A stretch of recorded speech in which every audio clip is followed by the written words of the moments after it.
Good day, everybody, and what's up? Welcome to the podcast for Selfless Sex and She Comes First. My name is Dr. Nick. Today is March the 24th, 2026, and I hope everyone made it through last week unscathed.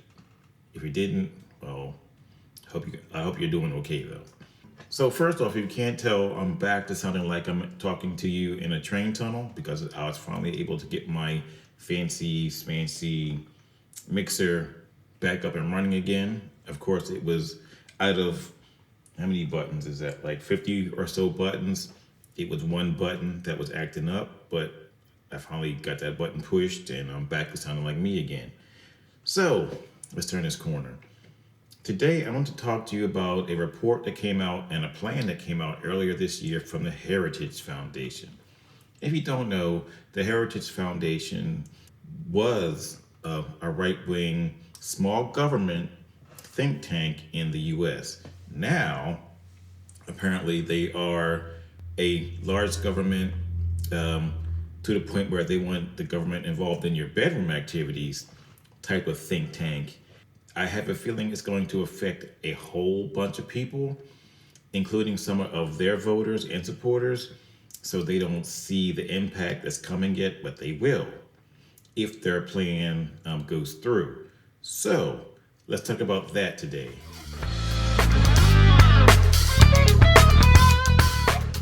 So if you did not know, there was a report released by the Heritage Foundation in December of 2025, and a 250-year plan was presented in January of 2026 called the Save America by Saving the Family Plan or Act. But I think it's a plan though. For starters, they want to have young Americans, I guess, or Americans take part in a marriage boot camp to prepare cohabiting couples for matrimony. That should tell you something right there. And also, they want to have something called a universal day of rest that would build upon blue laws that limit alcohol sales. And this plan also discourages online dating because their research shows that couples that meet online are also less likely to get married in the first place.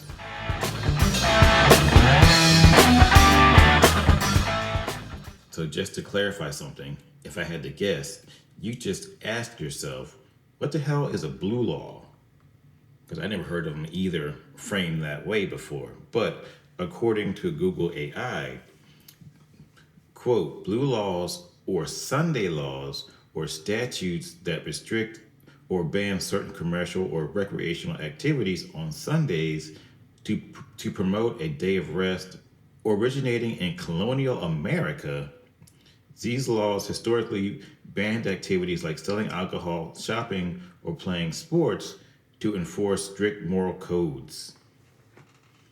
I wonder how that's going to go over on Sunday when they're trying to sell beer to half the population in America, especially like Miller Lite and light beer and Michelob and Coors. There you go. And they're right wing too. That should be interesting, especially regarding how much money those owners are going to lose.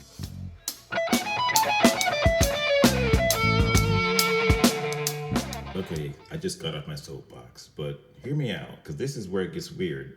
Because for decades, the Heritage Foundation was like a small government or limited government think tank.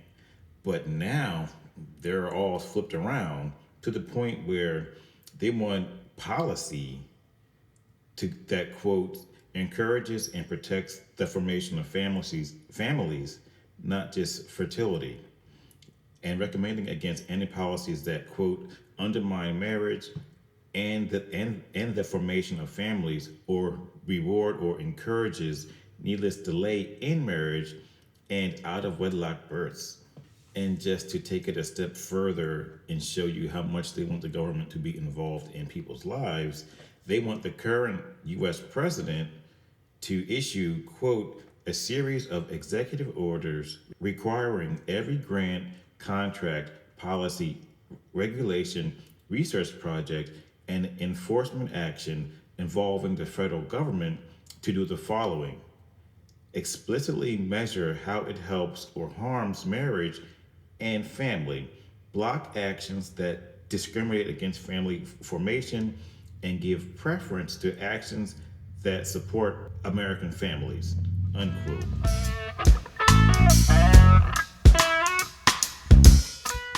And just to take this topic a step further, if you think back a little bit ago, there was a whole conversation about in vitro fertilization or IVF. And of course, the Heritage Foundation has an idea about how that should go, where they actually say it has its benefits, but the report argues against the practice outside of marriage. Quote, a babies at all costs mentality would come at too great a cost, not just financially, but morally and spiritually, and intentionally denies the right due to every child conceived to be born and grow in a relationship with his or her mother and father bound in marriage. Now, if you want to pay attention, you should really go back and listen to that again and listen to the word choice that they used.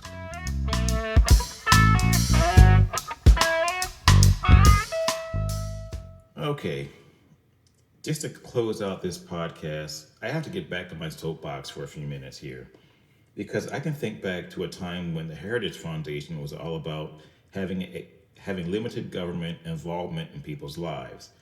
So I guess they were like, fuck that, let's get in there.